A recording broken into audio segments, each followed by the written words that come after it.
এনেবোৰ কাম আচলতে কিয় কৰে? বিজেপিৰ দৰে এটা দলৰ মণ্ডল সম্পাদকৰ দায়িত্বত থকা এজন বিজেপি নেতাৰ অৱস্থা আমি আপোনালোকক দেখুৱাবলৈ গৈ আছোঁ। এইজন এজন বিজেপি নেতা। এই বিজেপি নেতাগৰাকী এগৰাকী মহিলাৰ সৈতে ৰছীৰে, গৰু বন্ধা ৰছীৰে বান্ধি থোৱা আছে। কাৰণ এই মহিলাগৰাকীৰ অভিযোগ অনুসৰি মহিলাগৰাকীৰ স্বামী নথকাৰ সুযোগ গ্ৰহণ কৰি ঘৰখনত অকলে আছিল আৰু পৰকীয়া প্ৰেমৰ অভিযোগ তুলি বিজেপিৰ এগৰাকী মণ্ডল সম্পাদকৰ এই অৱস্থা হৈছে এই মুহূৰ্তত। বেলেগৰ পত্নী লৈ যি লিলিমাই কৰি আছিল, সেই লিলিমাই কৰি থকা সময়ত একাংশ ৰাইজে ধৰি উত্তম মাধ্যম সদায় পিছত প্ৰশাসনৰ হাতত তুলি দিয়ে। ইমানটা গুৰু দায়িত্বত থকা ব্যক্তিয়ে এনেবোৰ কাম কৰাৰ আগত 10 বাৰ ভাবিব লাগে। এদিন নহয় এদিনটো ধৰা পৰিবই। আৰু সেই ধৰণৰ এটা কাণ্ড সংঘটিত হৈছে। এইজনৰ সৈতে এওঁ চিনাকিটো মই আপোনাক দি ল'ব বিচাৰিছোঁ। এওঁৰ নাম হৈছে গৌৰাংগ আচাৰ্য। তেওঁ বঙাইগাঁও জিলাৰ মানিকপুৰ মণ্ডলৰ সম্পাদক। আৰু এই দৃশ্যটো ভালদৰে আপোনালোকে চাওক। মহিলাগৰাকীও বান্ধি থৈছে। ৰাইজে উত্তম মধ্যম সোধাইছে আৰু ৰাইজে উত্তম মধ্যম সোধাই তেখেতক আৰক্ষীক সমজাই দিছে। পৰকীয়া প্ৰেম কৰিবলৈ গৈ তেওঁ ৰাইজৰ লপাথপা খাইছে, গৰু বন্ধা ৰছীৰে বান্ধিছে, সমস্ত ৰাইজ ওলাই আহিছে, তেওঁক হাতেলতে ধৰিছে। ঘটনাস্থলীত বৰগোলা আৰক্ষী উপস্থিত হৈ এইগৰাকী বিজেপি নেতা গৌৰাংগ আচাৰ্যক উদ্ধাৰ কৰিছে, ৰাইজৰ ৰোষৰ পৰা উদ্ধাৰ কৰিছে।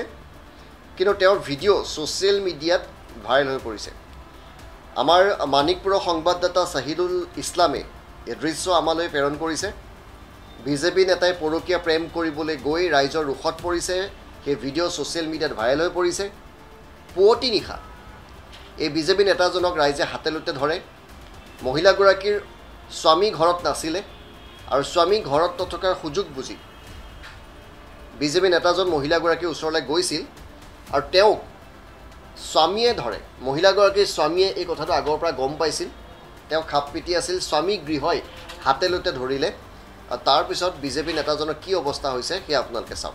যিটো দলে আপোনাৰ কি নাৰীক সন্মান নকৰে, নাৰীৰ লগত পৰকীয়া বেলেগৰ দলৰ এজন বিষয়ববীয়া হৈ বেলেগৰ মহিলা লৈ কেনে যি পৰকীয়া ঘটনা সংঘটিত হৈছে, মানে নিৰ্বাচনত বিৰূপ প্ৰতিক্ৰিয়া পৰিব বুলি মোৰ অনুমান হৈছে। তেওঁলোকে সকলোৱে জ্ঞাত যে ভাৰতীয় জাতীয় পাৰ্টিৰ যিটো হততে শ্লোগান বেটি পঢ়াও বেটি বচাও, নাৰীক অগ্ৰাধিকাৰ দিয়া, নাৰীক সুৰক্ষা দিয়া, নাৰীক সন্মান কৰা, এইটো আমি হততে শ্লোগান হিচাপে দেখিবলৈ পাওঁ। সেই শ্লোগানৰ পৰিপ্ৰেক্ষিতত অনুৰূপ তাতকৈ বিপৰীত ঘটনা দেখিবলৈ পাইছোঁ বঙাইগাঁও জিলাত। যিহেতু উপ নিৰ্বাচন আহি আছে, এই উপ নিৰ্বাচনৰ আগতেই মানিকপুৰ মণ্ডল কমিটিৰ স্বয়ম্ভু যি সম্পাদক আছে তেখেতে কীৰ্তনপাৰা অঞ্চলত এক পৰকীয়া ঘটনা যোৱা ৰাতি দেখিবলৈ পাইছোঁ।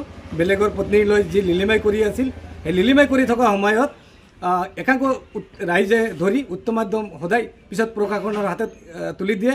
এই বিষয়ে মই মানাছ ভেলী বিকাশ মঞ্চৰ ফালৰ পৰা বঙাইগাঁও জিলাৰ যি বিজেপিৰ কাৰ্যকৰ্তা আছে, যি জিলা সভাপতি আছে, তেখেতক মই মোৰ পৰা দাবী জনাওঁ যে আপোনালোকে এনেকুৱা নেতাৰ ওপৰত আপোনালোকে দলীয় ব্যৱস্থা ল'ব লাগে আৰু অনন্তপলে আমি ইয়াৰ ওপৰত বিহিত ব্যৱস্থা ল'ব লাগে।